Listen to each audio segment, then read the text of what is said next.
Hello my friend, this is Alexander from SHYSKY.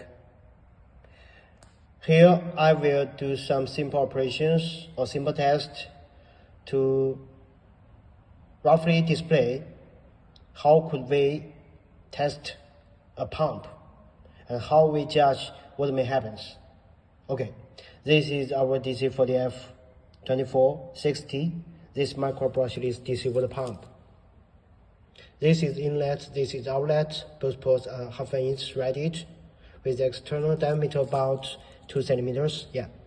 Our pump works by the high-speed rotation or impeller within. Yeah. It is impeller within. High-speed rotation. You push or throw the water inflow out of the outlet to achieve the performance of water pumping, water circulation. So this pump cannot be self-priming. Yeah. This is the premise, of course. Here, I get a bucket of water, a simple test bench, and I get a DC power supply.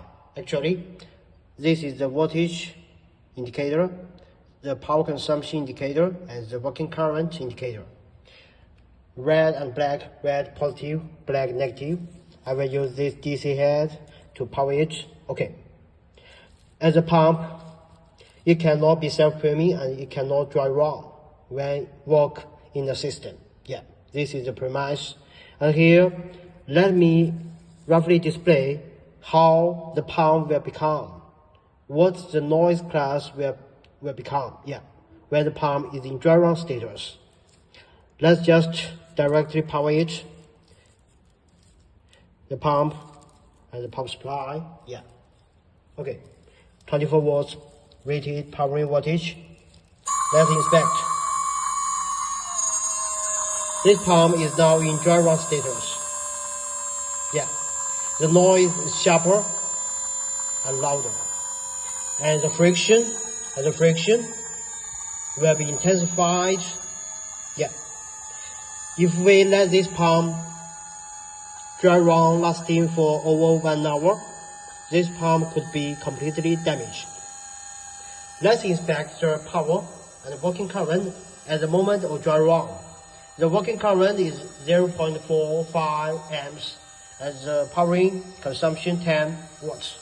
Okay, since it is water pump, we need to place it on the water, or when being collected with the pipes, make sure that the water inflow can actively and sufficiently flow into the inlet of the pump. Okay, now we place the pump on the water to test its water pumping and see how it will perform. This is the normal running when the pump works for the water pumping applications. Yes. Of course, now it is underwater, but when the pump is connected with external hose pipes, the mechanism is equivalent. Make sure that the water can actively flow into the cavity of this pump. And let's inspect the working current at this moment. It is about 1.17 amps. And the power consumption is about 228 watts. It is roughly equivalent as what our parameters that are printed on the label. Yeah. Make sure that in any situations, the pump cannot dry run for a long time. This will be dry run. This will be dry run since the impeller will run with air.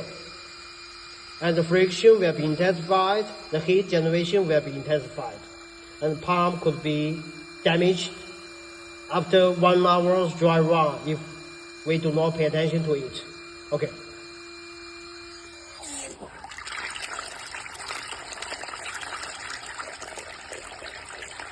In the meantime, it is important that we make sure that the fluid be fluid. Yeah, it cannot stuck the impeller with it.